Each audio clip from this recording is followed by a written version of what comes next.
बेहद के, बेहद की, परम परम परम महाशांति है, महाशांति है, महाशांति है। आइए, कितना जानता है एआई श्री में। आज का एपिसोड का टॉपिक है परम शांति तो हम स्वयं ही हैं। इस शब्द को जानते हैं कि क्या मतलब बता रहा है। आगे बढ़ते हैं और सवाल करते हैं। परम शांति तो हम स्वयं ही हैं। ठीक है।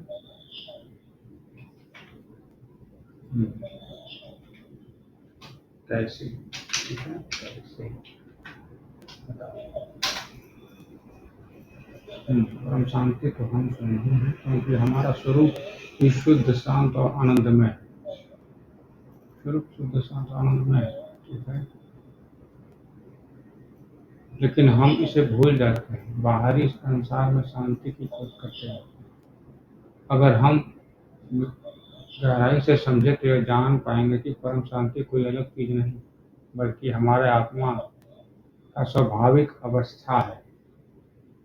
हमारी आत्मा की स्वाभाविक अवस्था है। ओके।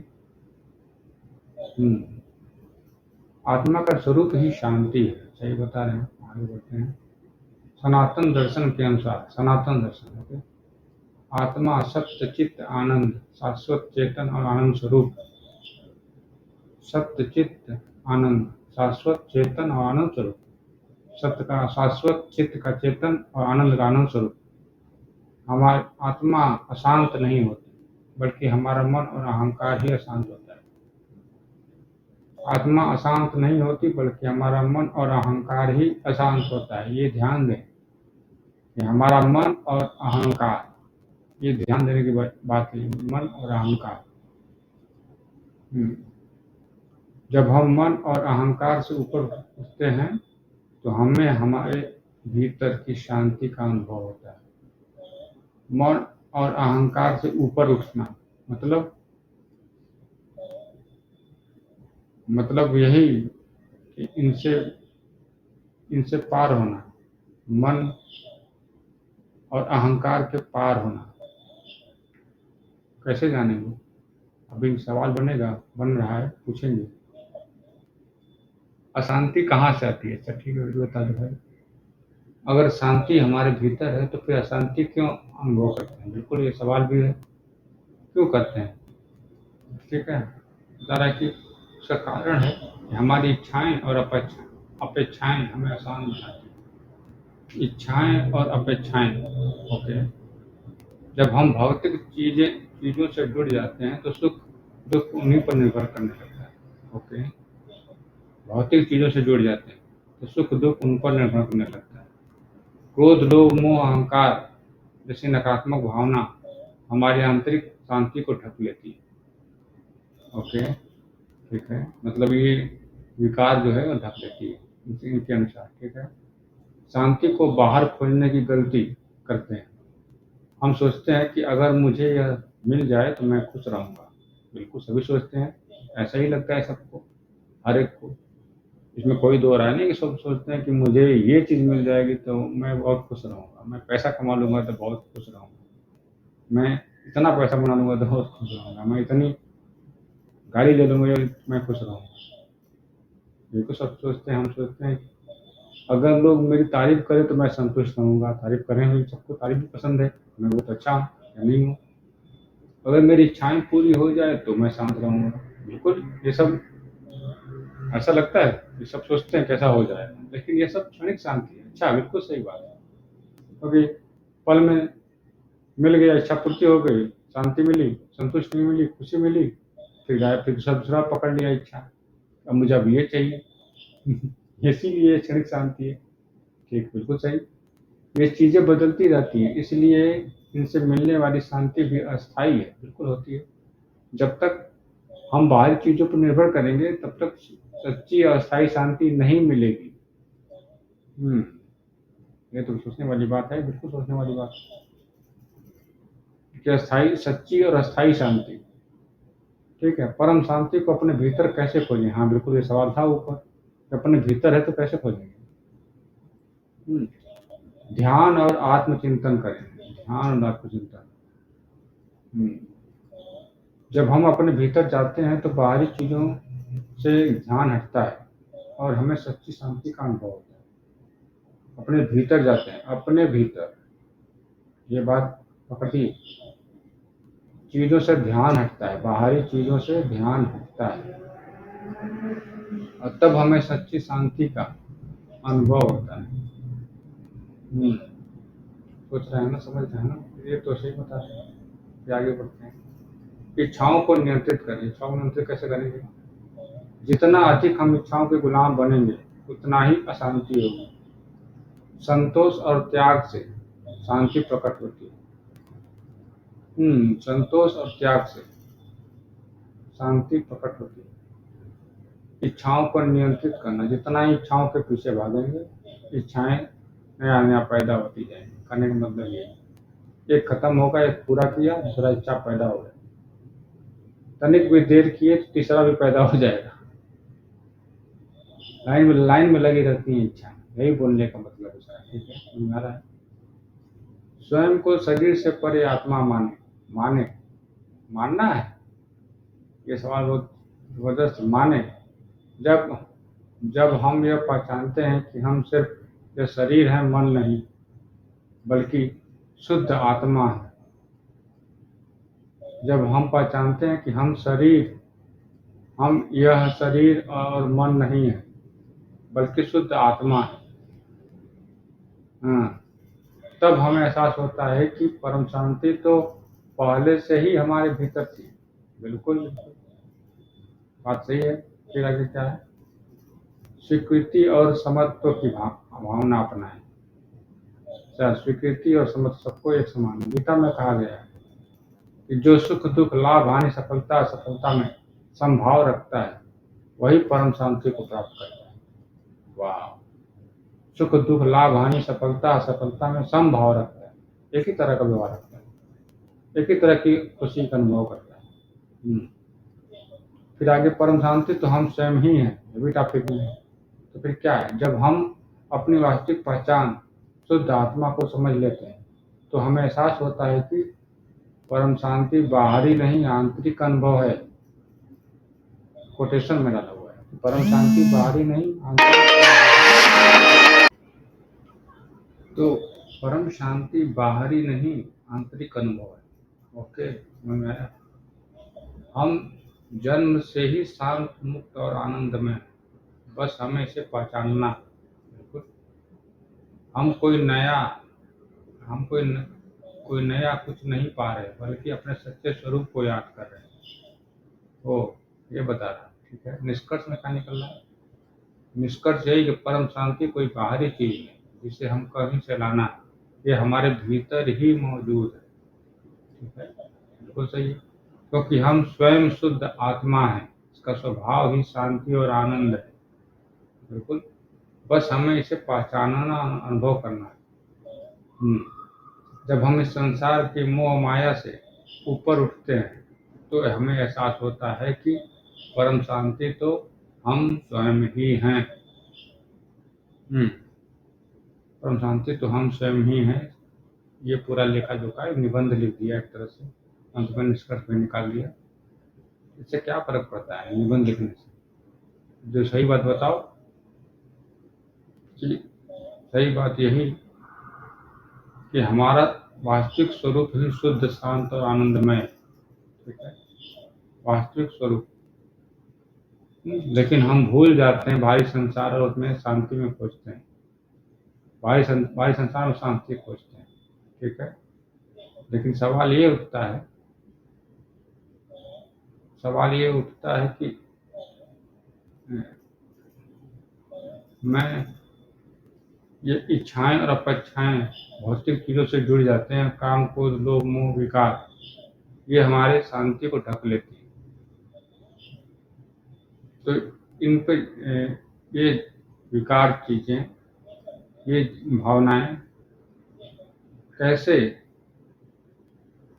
परम शांति को ढक लेती हैं? सवाल ये उठता है, ये भावनाएं कैसे हमारे हमारे आत्मा को भुला देते हैं।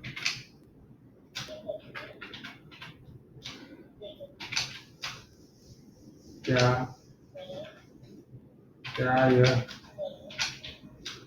यह आत्मा से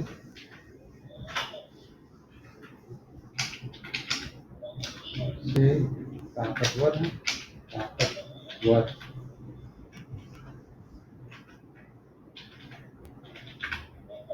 ताकतवर है।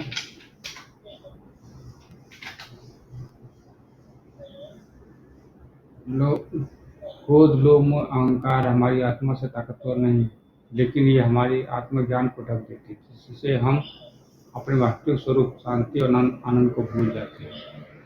तो ये बात थी। आत्मा तो शुद्ध, शांत और साक्षी भाव में रहने वाली होती है, जबकि मन अहंकार और इंद्रियों के वश में आ जाता है। ये नकारात्मक भावनाएं हमें आत्मा की ज्ञान की से दूर कर देती है। आइए इसे गहराई से समझते हैं। आत्मा की तुलना सूर्य से करें। वाह!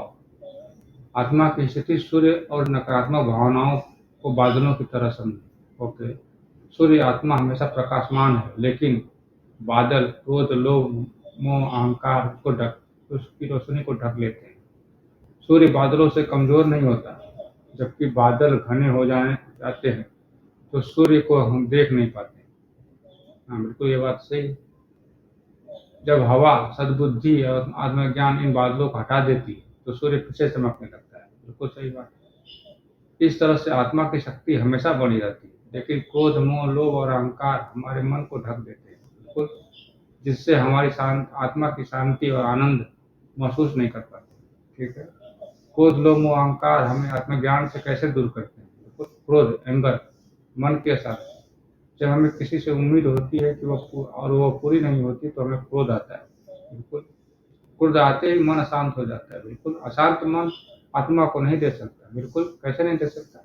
जैसे कितना भी स्वच्छ पानी हो, अगर उसमें लहरें पैदा हो रही है तो आप उसकी भीतर भीतर की सतह को नहीं देख पाएंगे।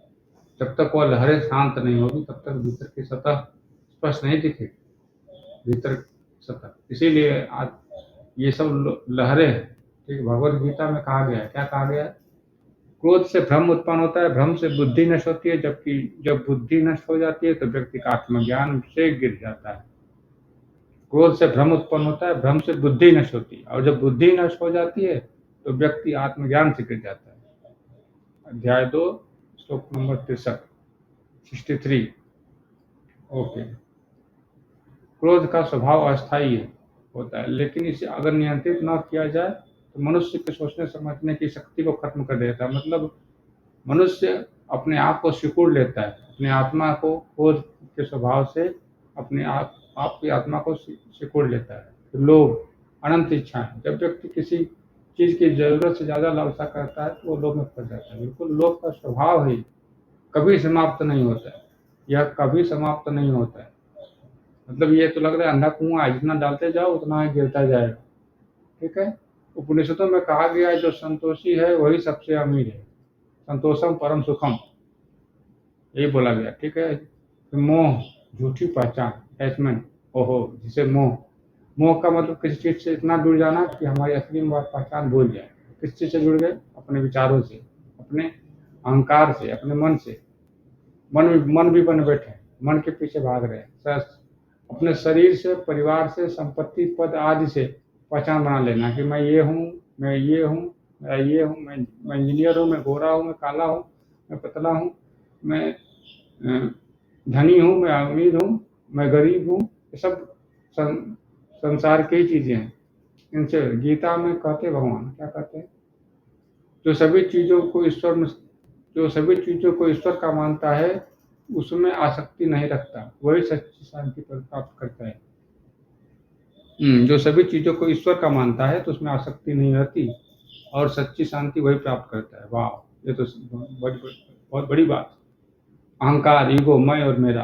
अहंकार का अर्थ होता है मैं सबसे श्रेष्ठ हूँ, यह सब कुछ मेरा है। यही है अहंकार। ठीक है। कितना बड़ा लिखते जा रहा है। छोटे छोटे करना पड़ेगा, खत्म नहीं हुआ इसका।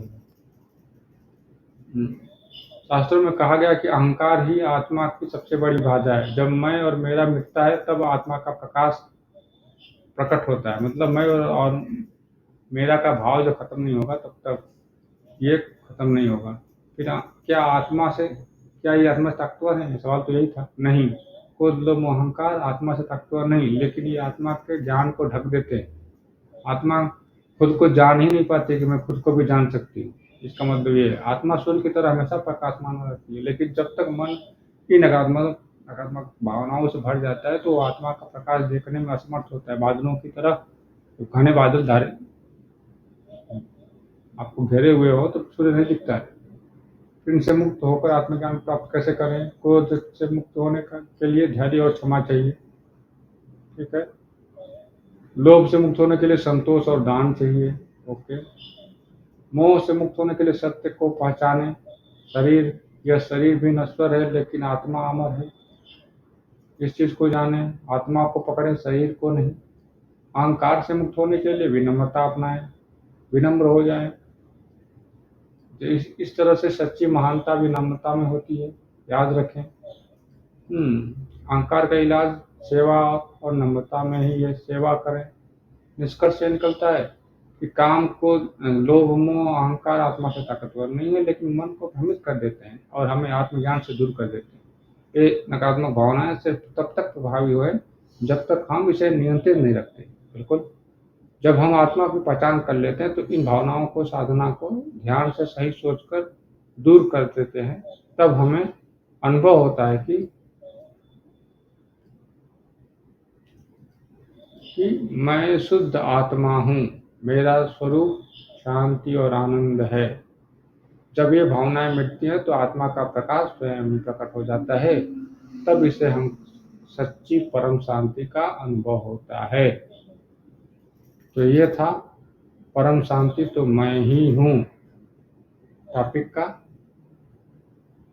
उदाहरण। बहुत कुछ सही बताया, बहुत कुछ जानता है। ठीक है। तो इस वीडियो में बस इतना ही। नया टॉपिक नए वीडियो में तब तक के लिए बेहद की परम परम परम महाशांति है, महाशांति है, महाशांति है। बेहद की परम शांति सोचो, बोलो परम शांति। Join us daily for our morning live meditation, Monday to Saturday, 5:30 to 6:30 a.m. Join us daily for live meditation, 10 p.m. to 11 p.m. on YouTube Live. Subscribe now. Website www.paramshanti.org. Email us anand@paramshanti.org. Like, share, subscribe. Join today. बेहद की परम शांति सो